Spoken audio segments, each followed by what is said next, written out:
So yeah, I mean, I will battle him. I reverse punches. Wait, you're a Claymore? I'm Achilles. I'm more clay. I'm never.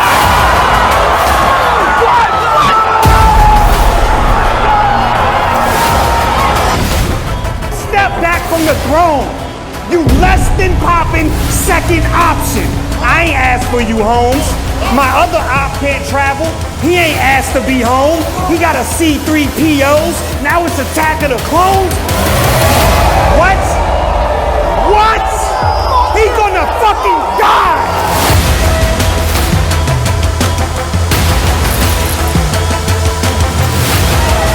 Close this shit! Close this shit! Purchase your ticket to be in the building or catch it live on pay-per-view stream.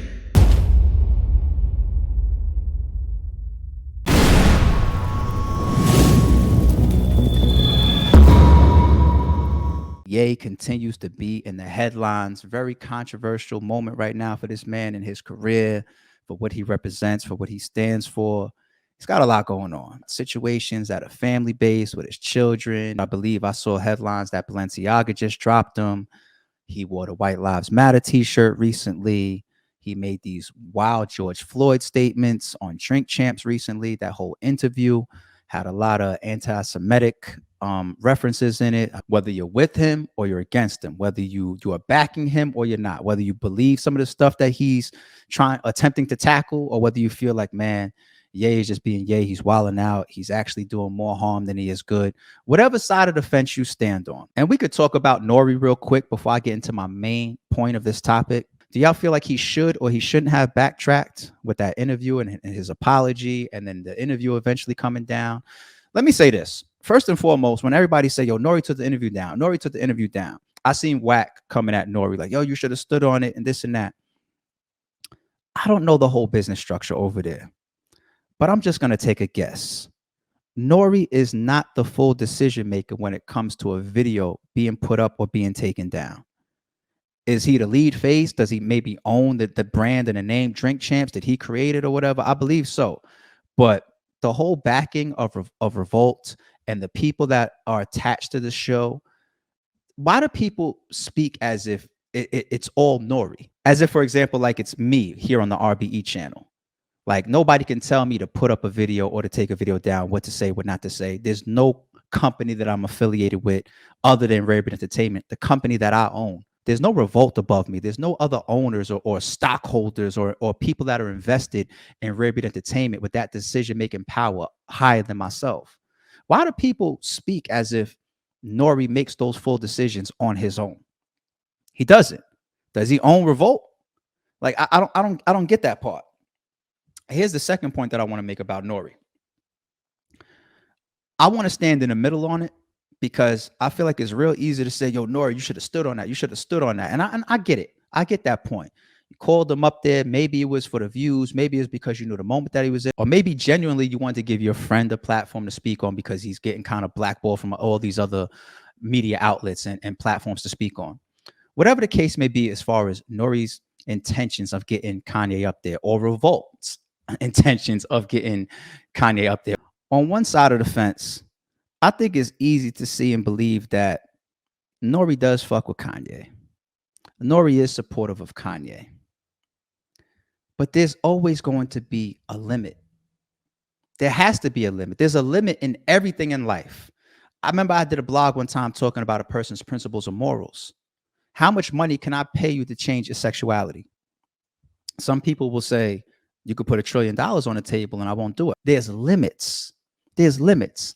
And Nore has to have a limit as well, whether it's his interview that's tied to it, his brand that's tied to it, his name solely that's tied to it, his money, his livelihood that's tied to it. They just won an award. And I know people might water that down saying it's only a BET award. But when you get into those type of spaces and you're winning these type of awards, there's always going to be a level of politics that come into play. But I'm just trying to say to y'all that there's two sides to it. There's gray area there. You know what I'm saying? He could genuinely be supportive of Ye, and I don't know that, but he could be, possibly.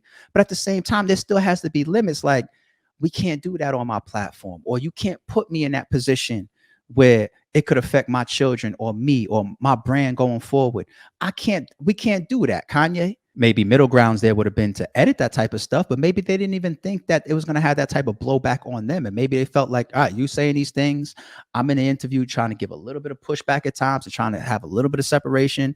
If they're going to be mad at this, they're just going to be mad at Kanye. No, that's not what happens, because there's also this effort that's going on, as we're seeing, of an attempt to shut his voice down. You know, other platforms are not rocking with him right now. It is a form of blackballing, whether directly or indirectly. Let's start this off by talking about the skit that Chappelle did. And you see me on my show, I do a lot of references to try to make y'all realize the point that I'm making. I'll jump to references in real life, my own life, music, movies, comedy, whatever, just to get y'all to understand where we're going with this. Remember the joint that Chappelle did? He was like, he's in the midst of the Chappelle show, and they have like this department. It's kind of like HR. And he said there was this girl that was heading up the department that called him in for a quick meeting and told him that he can't say the F word. Now, I don't mean fuck, you know, that sexuality based word. Thought comes to his mind like, wait a minute, doubles back, walks back up to her and asks her the question, why is it that I could say the word nigga with impunity, but I can't use the word? That becomes an issue. Her answer to him is, you can't use that word because you're not a homosexual. His response to her, genius. But I'm not a nigga either. Now that we brought back that reference, the gem that Ye dropped in the Drink Champs interview. Did you see the piece where he was talking about the way that we rap our lyrics? I'ma kill this nigga. I'ma kill this nigga. I'ma kill this nigga. I'ma fuck your bitch. I'ma fuck your bitch. I'ma fuck your bitch. That shit is extremely destructive to the Black culture. Destruction by murder, destruction by separation, destruction by tearing down our women. That's what we promote. That's what we rap and sing about. That's what we put out there. That's what we do millions of views off of. That's the streams and the albums that sell. And the point that he's making is that there's these big people or corporations or companies that have ownership of all this content underneath it that comes out. And they don't stop those messages. In fact, they support it, they promote it, and they make money off of it. Billions of dollars off of it. That was a gem that I feel like that was really, really missed in that Drink Champs interview. Let's align the two. Let's align the anti-Semitic stuff that he was saying versus I'ma kill this nigga. I'ma kill this nigga. I'ma kill this nigga, right? Why are they not equal? Why can this go out? I'ma kill this nigga. But this stuff can't go out. Why is there a reaction to this side? This side is just, we're numb to it. We make millions and billions of dollars. Those interviews are not coming down. Let me now stand on both sides once again and tell you why I believe something like that is never going to have an issue. It's never going to be compared to that anti-Semitic stuff that Kanye was saying that had a panic attack. That was like, no, we're pulling this. He's under fire now. The difference is, we're the ones that's saying it. You ever see people that aren't Black present the question, I can't say the word nigga, but how come y'all could say it all day long to each other? Right? You see how people create that question? Whether you believe it should or it shouldn't, that becomes the justification. If I'm the owner of this major corporation up here and I'm somewhere in the shadows, let's say Revolt, right? And I don't even know if there's something above Revolt that owns Revolt. I don't know. But let's say I'm the owner of Revolt, somewhere tucked away. You never see my face.